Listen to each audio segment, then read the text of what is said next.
so excited to be here at Ambrose Kennedy Pool at Henrietta Lex Park for the official groundbreaking. We had to reschedule because of the weather and the smoke earlier this month, but as you can see, our contractors have not stopped their work. They have been continuously demoing this pool, and it's so important that we continue this work.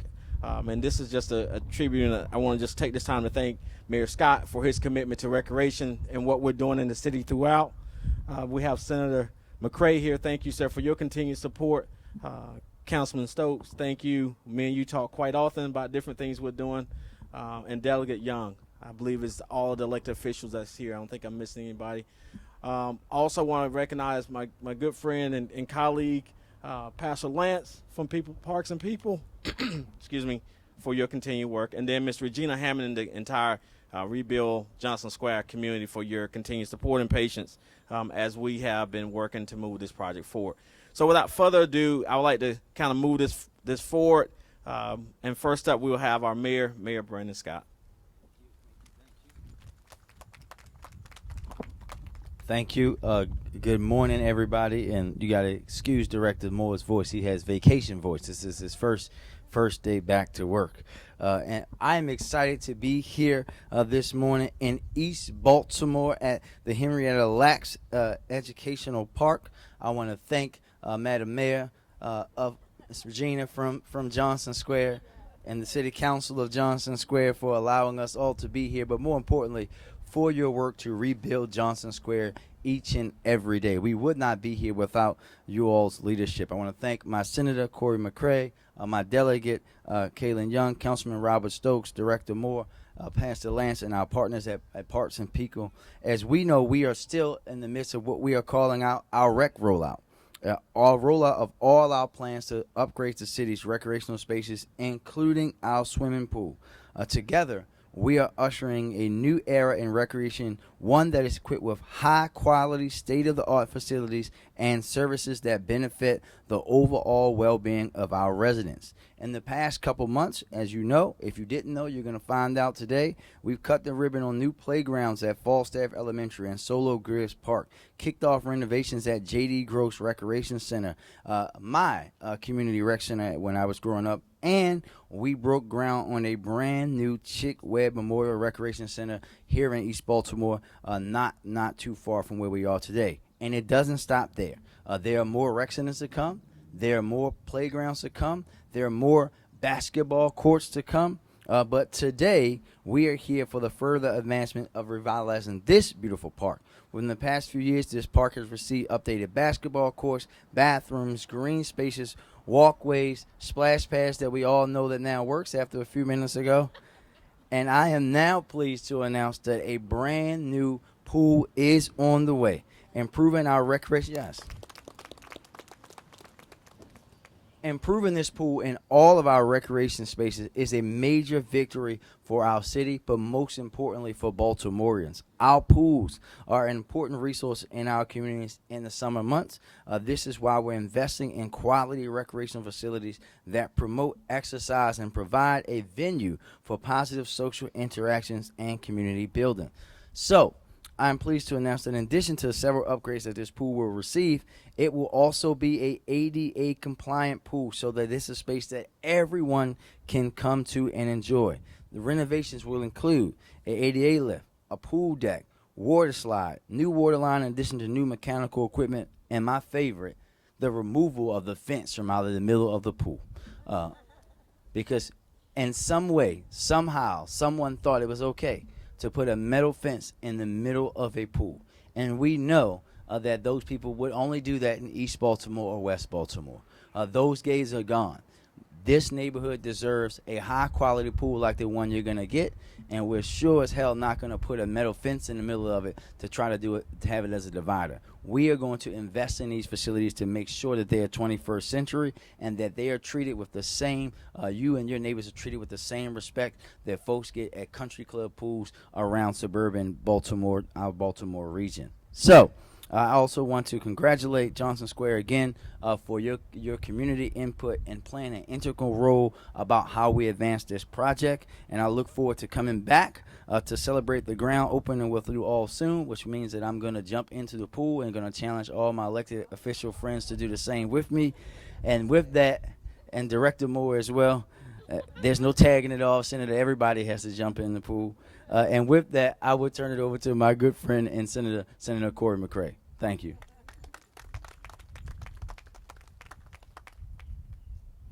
Good morning. Good morning. I just say that, like, I look at my mayor and I just see the leader that we're supposed to have in the city of Baltimore, Miss Regina. When I think about that, and I think about growing up in the city of Baltimore, and I think about what our rec centers were, the opportunities that they were able to provide for us. Our rec centers were where we learned how to swim.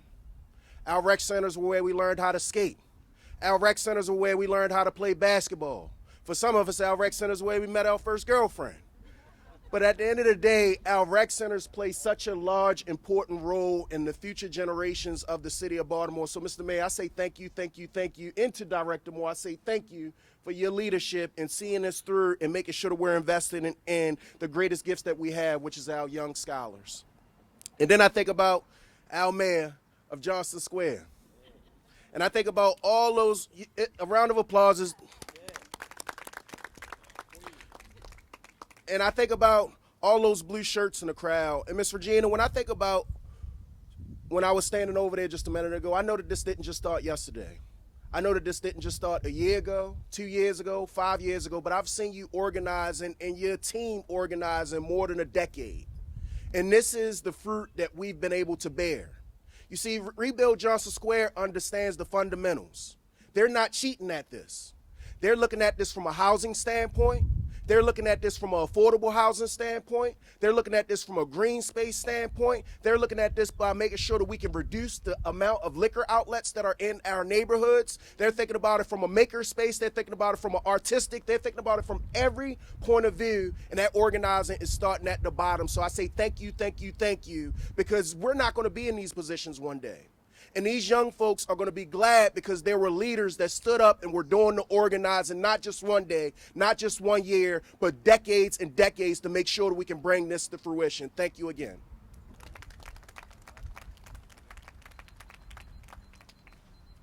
All right. Thank you. And I thank, Senator, I think all of us met our first girlfriend inside a rec center, not some of us. Now we will hear from Councilman Robert Stokes. Thank you, Mr. Mayor. First, I want to thank God for being here, but I want to thank Mr. Mayor, yourself, Mr. Moore. You know, you got to have a vision to see what's happening in rec centers. And I have to say to Mr. Moore, your vision has been great. If we talk about the new facility in Cherry Hill, the Oliver Pool that was closed 11 years, that's opened back up. And Miss Regina, no, we stood on that corner. That wasn't even a basketball court. I can tell you the story. And we were fighting, and I wasn't even an elected official. But I remember on this corner right here, this pool was slated to shut down.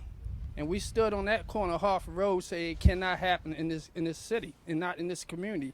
So me and Miss Regina go way back in terms of all the fighting that's happening here in the city. But this is great. I remember we named the Henrietta Lacks Educational Park, and we still want to make that work right here in the community. But this is great because I remember all the vacant houses over here. They looked like they was getting ready to fall. And to expand this program, because at first you only had the one basketball court, you got a second one. And I'm glad to see this pool is getting, the infrastructure getting done. Because Miss Regina called me every day, say the pool not open, why it's not working. Am I right, Miss Regina? And when I met Miss Regina, I had black hair. So I blame all the greatness on Miss Regina. But this is a great day. The sun come out, the splash pad, we know it's working now, right? Nobody knew it, but it's a great day, and I'm glad that I can be a part of this celebration and look for more celebration here in Johnson Square. Thank you so much. Delegate Young, you're up next. Oh, you good? Never mind. Director Moore, it's all yours.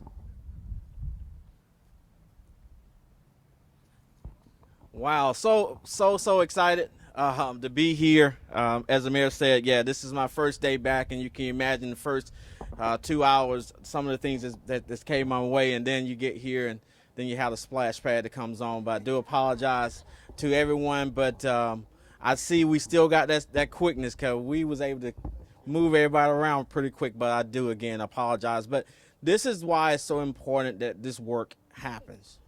As you can see, I remember coming to the splash pad, and it wasn't getting the pressure, Miss Regina, that we saw today, right? Some of that had to be contributed to. We had one water line that was servicing the pool, the restrooms, and the splash pad. And Ms. Regina, I've heard the concerns about the restrooms being open. So this construction is going to solve all of that, where we can have the splash pad, the swimming pool, and it's not that we have to leave a hose in the swimming pool all day long just to keep the water level up. And when the mayor spoke about the fence, when I initially came to Baltimore and I was going around the city, and when I came to East Baltimore and saw this fence separating inside of a swimming pool, I immediately asked our team, like, what is the strategy here?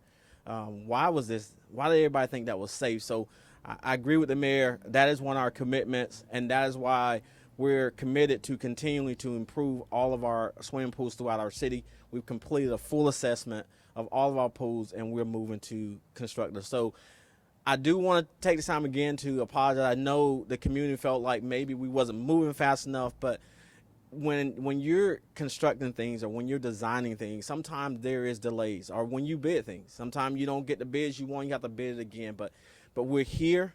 We're so excited to be here. And I just want to take this time to just, again, acknowledge and thank you, Ms. Regina, for your commitment of keeping and holding us accountable as an agency. And you all as a community for being here and your support and believing us and understanding that better days are coming. And I know Pastor Lance is here, and he's my colleague, he's my partner, but the partnerships that we're talking about now, and I know Pastor Lance and his team is working with the community as we start looking at phase 2. So it's not that we're going to be done here, right?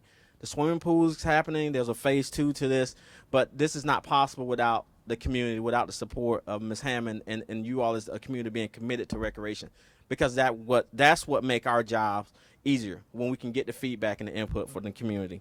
I also just want to take this moment to stress to our young people again about swimming and safety. I can assure you, if the world was perfect, we could have 24-hour pools, then maybe that was possible, but it can't happen. And so we got to continue to encourage our young people that if a pool is closed, that means no one should go in. You should only swim when there's lifeguards on duty. It is for your safety. We want to make sure that our young people have a great summer, they enjoy themselves, but we want them to make sure that they're safe. So I cannot leave talking about a swimming pool without really speaking about those things. So we're here for a groundbreaking, and I think the next voice that we're going to hear, I think I heard somebody say the queen of Johnson Square community, the mayor of Johnson Square community.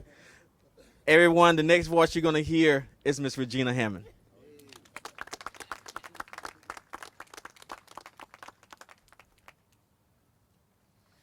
Well, good morning, everybody. It's a great day in Johnston Square. And I have lots of thank yous. First of all, I got to thank my Almighty, because it was divine intervention that put this vision in my heart that we're going to turn this neighborhood around with the help of my neighbors, my friends, my public officials. So first, I have to give a few shout outs, because nothing like this happens without being on the ground first. So somewhere over there under that tree, I got to say thank you to my husband, Keith Hammond, who makes it all happen. He drags the tables, the tents, the umbrellas, the lawnmowers, the shovels, all of those things we need to keep Johnson Square looking good. And I got to thank these people here in the shirts, because they're behind me every step of the way with everything we need. They're coming to meetings. They're supporting our visions and our dreams. They're doing everything they can to make it happen. And definitely, I got to say, I have to give a shout out to Tony, our liaison at Rex and Parks, because he hears my frustrations. He listens to my frustrations. I know it's nobody's fault, but hey, the good news is, and I said, I'm happy that splash pad is working, because we had some challenges with that that splash pad. But I just got to say, for Johnston Square to get a brand new swimming pool, I have to say, Mayor Scott, thank you so much. And Baltimore City, this is what we deserve. City, state, all of our officials, as long as we stay committed, Mayor, as long as you stay committed, and we continue to work together, we can get everything Baltimore City deserves and makes it a great place for all of us. So neighborhoods, not just Johnston Square, let's keep on working. Dreams can come true. Thank you. And Questions now, Reggie? yeah, so at this point in time, is there any questions? Questions, everybody?